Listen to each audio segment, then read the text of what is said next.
Épale mi pana, yo soy el Zurdo y muchachos, muchísimas noticias en el mercado de fichajes, varios venezolanos por allí que van a cambiar el curso de sus carreras y por supuesto toda la actividad de las últimas horas, sobre todo en ese arranque o en esa reanudación de la Copa Libertadores con presencia venezolana. Todo eso y mucho más el día de hoy en Red Wine. Vamos de una vez, let's go. Y vamos a arrancar si quieres con esta exclusiva de Solo Venex. ¿Cómo está Solo Venex con las exclusivas? En este caso nos tiene una actualización sobre el futuro de Josef Martínez. Dice el medio venezolano: The King está cerca. Josef Martínez ultima detalles para convertirse en nuevo jugador del Columbus Crew de la Major League Soccer. Todo parece estar listo para el regreso a Estados Unidos tras su paso por Xolos de la Liga MX. Aquí vamos. Esta es una información que posteriormente corroboró Mario Sánchez y posteó también por su lado. Josef Martínez culmina una etapa en el fútbol mexicano para el olvido. 9 partidos disputados solamente y apenas un gol de penal con Xolos de Tijuana. Pero no hay que olvidar que el año pasado, en 2025, le fue bastante bien a Josef en su última campaña en la MLS. Disputó 31 partidos con San José Earthquakes, en donde anotó 14 goles y dio una asistencia. O sea, números bastante respetables que ya hacían ver que a Josef lo más seguro es que le quedara un par de balas más por allí para quedarse en el fútbol extranjero y sobre todo en el fútbol norteamericano. Un Josef que ya es leyenda absoluta, pero sobradamente en la Major League Soccer, donde ya pasó por Atlanta, Inter Miami, San José Earthquakes y Montreal Impact. Ahora, a falta de que se haga oficial, estará defendiendo los colores de Columbus Crew, un equipo en donde ya han pasado venezolanos en la talla de Alejandro Moreno, Bernardo Añor o Eduardo Sosa. Si es verdad que me llama la atención, vamos a esperar a que se termine de hacer oficial, pero ¿hasta cuándo va a ser el contrato? ¿Será un contrato corto hasta final de año? A ver qué tal le va. ¿Le van a dar un año completo hasta verano de 2027? Eso me llama bastante la atención. ¿Qué tanta confianza le van a brindar al delantero vinotinto? Entendiendo por supuesto que ya no es el mismo de antes desde el punto de vista físico. Más allá de eso, el carabobeño puede seguir haciendo historia en esta marcha al Columbus porque actualmente se encuentra en el 6º lugar de goleadores históricos en la Major League Soccer, a tan solo 3 de alcanzar al 5º puesto y a tan solo 4 de alcanzar a Jeff Cunningham en el 4º lugar histórico de goleadores de la liga norteamericana. Vamos a ver qué tal le va a Josef. Yo tenía por allí la fantasía de que volviera al fútbol de la mano de Carabobo para este año, hubiese sido hermoso, pero entendiendo por supuesto que era muy difícil. Por lo que ya hablamos, Josef tendrá 33 años, no será el mismo a nivel físico, pero el tipo es un goleador de raza, sigue marcando goles, sobre todo en la Liga de Estados Unidos, bueno, que es su liga predilecta, así que creo que nos va a tocar esperar un añito más para ver el regreso de Josef Martínez a la Liga Fútbol. Y hablando sobre el Carabobo, es verdad que no ha tenido un arranque fácil en este torneo clausura, que le ha costado sobre todo la parte de la ofensiva, la parte de hacer los goles. El rendimiento de Lawrence Martínez no ha sido el mejor en estos primeros partidos y justamente desde Colombia cae esta noticia dicha por el periodista Jaime Dinas, que dice: el delantero venezolano Eric Kleiber Ramírez Mateus, con 27 años de edad, procedente de Carabobo, es nuevo fichaje de América de Cali, por lo que en teoría debería hacerse oficial en las próximas horas. Esto es una noticia que ha sido replicada por varios medios, sobre todo desde Colombia, aunque sí es verdad que de acuerdo a donde busques hay algunos periodistas que dicen que no, que todavía no está cerrado, que todavía no es seguro, otros que dicen que sí. El hecho es que el caso de Eric Ramírez se sabía que iba a ser un movimiento que iba a tener muchísimas complicaciones desde que salió después de la final contra Academia a declarar que bueno, que sí, que el Dinamo Kiev como que tenía intenciones de que volviera, pero que su intención era volver a salir al extranjero, pero que le gustaría quedarse en Carabobo un rato más. O sea, realmente habían muchas cosas que definir sobre el futuro de Eric Ramírez y tristemente no dependía del Carabobo, porque evidentemente el equipo dueño de su ficha, como ya dije, es el Dinamo Kiev del fútbol ucraniano. Allí es cuando aparece el interés de América de Cali, no solamente en Edson Tortolero, sino primeramente inclusive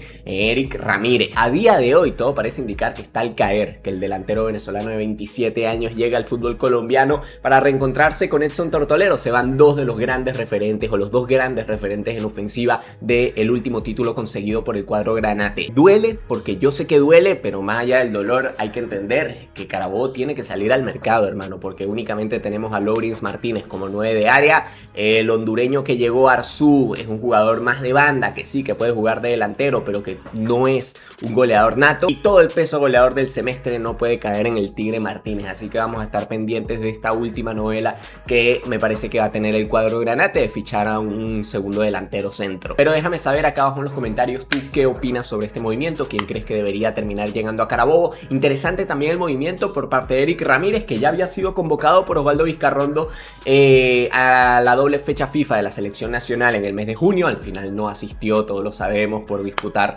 esa final ante Academia, pero ojito que Eric Ramírez Ramírez sigue siendo un nombre que está por allí en las papeletas de la selección nacional. Y si llega a tener un buen arranque en el fútbol colombiano, creo que se podría terminar metiendo en alguna convocatoria antes de finalizar el año. Pero si hablamos de noticias que sacudieron el fútbol local, es la exclusiva dada por Elías López, que dice Noel San Vicente tiene negociaciones muy avanzadas para dirigir nuevamente al Caracas Fútbol Club. De hecho, lo ratificó en un reel hace poco diciendo que sí, que efectivamente Henry Meléndez dirigiría su último partido este fin de semana contra la UCB para dar paso al regreso de Noel Chita San Vicente en una tercera etapa con el primer equipo del Caracas. Henry Meléndez estaría dejando la dirección técnica del Caracas luego de haber dirigido solamente 10 partidos con el rojo y solamente 6 partidos como entrenador oficial, como entrenador titulado, porque los primeros 4 partidos que disputó, recordemos, fueron como entrenador interino. Solamente 6 partidos dirige Meléndez como primer entrenador del Caracas. Un partido de Copa Venezuela, el único que se jugó antes del doble terremoto del mes de junio. Una eliminatoria en Copa Sudamericana donde, bueno, no se compitió, pero donde claramente tenía un equipo sin ritmo y con una plantilla que todavía no estaba lista para afrontar ese partido. Y los 3 partidos de este mal arranque de torneo clausura. Yo les voy a hacer una pregunta, muchachos. ¿Ustedes creen realmente que Henry Meléndez es el problema que tiene el Caracas Fútbol Club a día de hoy? Porque a inicios de año se decía que no, que el problema era Fernando Aristeguieta en la dirección técnica. ¿Hasta cuándo se va a señalar al más fácil de señalar, que es el entrenador? A mí me parece que la plantilla del Caracas a día de hoy no entra en un top 5 de plantillas de la Liga Fútbol, y si a eso le sumas toda la inestabilidad a nivel de proyecto que ha tenido el último año, me parece que se están dando todos los condimentos para un desastre deportivo. Ahora bien, eso por un lado. Por otro lado, si hay una persona que te puede levantar un poquito los ánimos y que te puede elevar la competitividad, sobre todo con esta plantilla tan joven, ese es Noel Chita San Vicente. Pero esto no es fichar a San Vicente y que listo, que empiecen las victorias para el Caracas. Hermano, la plantilla hay que refaccionarla. No hay centrales en esa plantilla. Hay niveles de jugadores bajísimos, como el de Fran Carlos Benítez en el arco. Caracas necesita que hayan refuerzos, necesita estructurar mejor la plantilla, porque lo dije desde inicios de año, hermano. El problema de Caracas es de plantilla. A nivel de dirección deportiva no se sabe concretamente a dónde va este equipo. Sí, está bien apostar por los jóvenes, pero un equipo tan grande como el Caracas no puede solamente apostar por los jóvenes. Alguien va a tener que llegar, por alguien van a tener que soltar un poquito de dinero. Y yo ya lo dije, para mí tienen que hacer todo lo posible para que Rómulo Otero regrese a la Liga Fútbol de la mano del rojo. Si hay un jugador, si hay un nombre por el que yo soltaría la plata siendo el Caracas, es el señor Rómulo Otero. Vamos a ver si se da.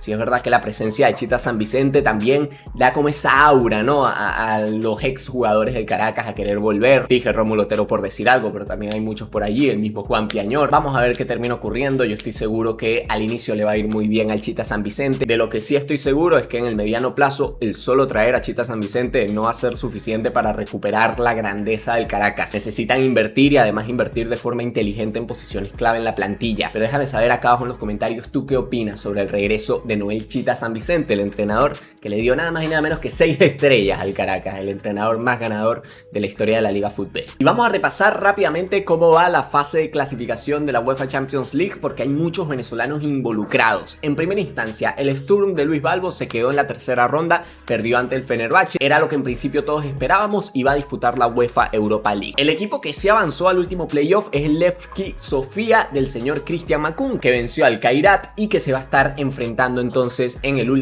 la última ronda para ver si se mete a la fase de Liga de la Champions al AEK de Atenas. Otro equipo que se quedó en el camino fue el Olympiacos, que recordemos que se viene relacionando mucho al Torito Cáceres con este equipo griego, y se decía que, bueno, mucho iba a depender de si llegaba a la fase de Liga el Olympiacos de UEFA Champions League, iban a ir de lleno por el Torito Cáceres. Al final se quedaron en el camino. Quien sí avanzó es el Olympique de Lyon, que va a estar disputando el último playoff ante el Fenerbahce. Eso va a ser un partidazo. Y recordemos que el Olympique de Lyon es otro equipo que se ha dicho que está interesado en Cristian Cáceres, aunque es verdad que no han ido de lleno a por el venezolano. Vamos a ver si algo cambia luego de que puedan certificar una posible estancia en la fase de Liga de UEFA Champions League. Y también en competencia internacional, pero de este lado del continente, volvió la Copa Libertadores y con ella la actividad vino tinto. El Fluminense empató 0-0 en Brasil en el partido de ida ante Independiente Rivadavia, con un Jefferson Soteldo que fue titular y que la verdad que jugó bastante bien, tuvo un partido bastante decente. Por aquí la página oficial de la Copa Libertadores postea una gran jugada que hizo a lo largo del partido, jugó 79 minutos. Jefferson Savarino por su parte terminó ingresando desde el banquillo. Es verdad que en los últimos partidos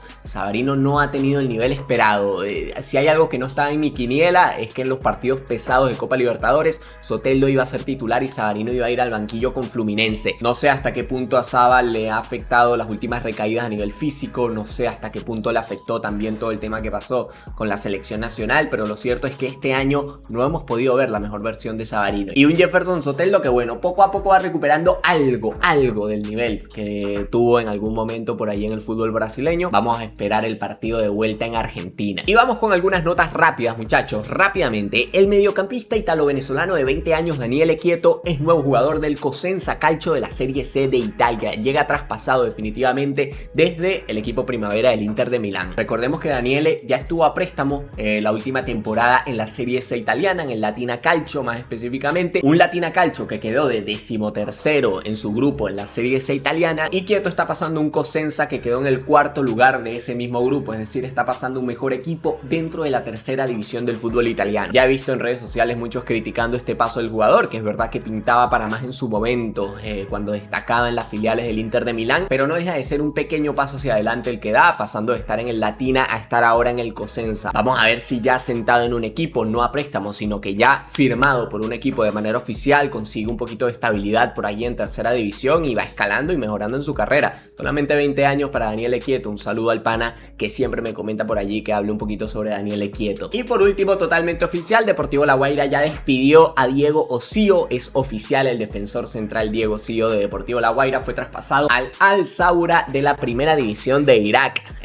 Un pase que no se entiende desde lo deportivo, más cuando Diego Osío venía siendo tomado en cuenta por el proyecto de la selección Vinotinto. Es un pase que se entiende más desde el punto de vista económico. Ojalá tenga minutos y tenga rodaje y le vaya bien a Diego Osío, que le costó muchísimo asentarse en la primera división de Venezuela como titular, y cuando por fin lo consiguió, bueno, termina dando el salto aprovechando esta oportunidad, que creo que es algo totalmente respetable y que hemos visto mucho a lo largo de este mercado, que muchas decisiones o muchos traspasos no se entienden desde lo deportivo, pero sí se entienden desde la oportunidad de los jugadores, de hermano, asegurarse su futuro y bueno, agarrar un gran contrato en el fútbol extranjero. Y con esto, muchachos, cerramos el video del día de hoy, un miércoles muy movido, últimas horas muy movidas en el ámbito vinotinto. Muchísimas gracias a todos los que siguen viendo estos videos y siguen apoyando con un like, con un comentario, simplemente suscribiéndose, muchachos. Y nada más que decir, esto ha sido todo por el video del día de hoy, un video hecho por el zurdo para Red Wine. Un saludo y hasta la próxima, mi pana.